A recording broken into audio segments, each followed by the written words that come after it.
Hi மக்களே, பச்சை மிளகாயில் கார சட்னி வைக்கலாமா? தேவையான பொருட்கள்: பச்சை மிளகா, சின்ன வெங்காயம், சாம்பார் வெங்காயம், தக்காளி, நல்லெண்ணெய். சரி, நல்லெண்ணெய் ஊற்றிடலாம். கடாய் வச்சுட்டு நல்லெண்ணெய் ஊற்றிட்டு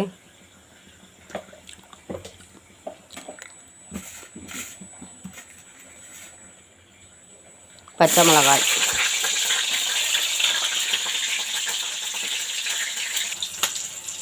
பச்சை மிளகாய் இந்த மாதிரி வதங்கணும். நல்லா பச்சை கலர் போயிட்டு வதங்கிடணும். இப்போ வெங்காயம் போட்டுக்கலாம். வெங்காயமும் நல்லா வதங்கணும். அதுக்கு வதங்குறதுக்கு கல்லுப்பு. வெங்காயம் நல்லா வதங்கிடுச்சு. இந்த மாதிரி வதங்கணும். நல்லா கண்ணாடி பதம் வந்தோன்னா இப்போ தக்காளியை போட்டுருணும். சாம்பார் வெங்காயம் ஒரு 20 வெங்காயம், பச்சை மிளகாய் ஒரு 5, தக்காளி ஒரு 2.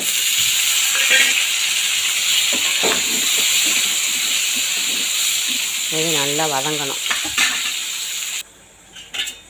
வதக்கியாச்சு. தக்காளி போட்டு வதக்கியாச்சு. நல்லா வதங்கிடுச்சு பாருங்கள். கரைஞ்சிருச்சு. அப்படியே ஆற வச்சுட்டு அரைச்சிட்டு தாளிப்பு போட்டுற வேண்டியதான். தாளிப்பு போட்டுடலாமா? அரைச்சாச்சு. அரைச்சி கொஞ்சம் தண்ணி ஊற்றி கலக்கி வச்சாச்சு. அப்படியே தாளிப்பு போட்டுடலாம். கடுகு பொரிஞ்சோடனே கொஞ்சம் உளுந்து, கடுகு உளுந்து சொன்ன கருவேப்பிள்ளை, கொஞ்சமாக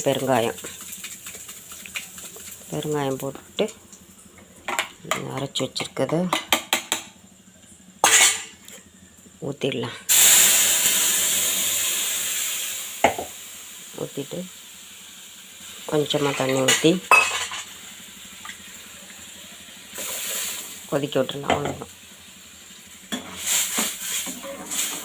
தண்ணி ஊற்றி இப்போ உப்பு செக் பண்ணிக்கணும். உப்பு இருக்கான்னு பாருங்கள். இல்லைன்னா கொஞ்சமாக போட்டுக்கோங்க. பத்தலைன்னா போட்டுக்கோங்க. நான் போட்டது கரெக்டாக தான் இருக்கும். அவ்வளோதான். இந்த ஒரு கொதி வந்துடுச்சுன்னா போதும். ரொம்பலாம் கொதிக்க வேண்டாம். கொதிச்சிருச்சு. ஸ்டவ் ஆஃப் பண்ணிட்டு எண்ணெயில் மாற்றிக்க வேண்டியது தான். அவ்வளோதான்.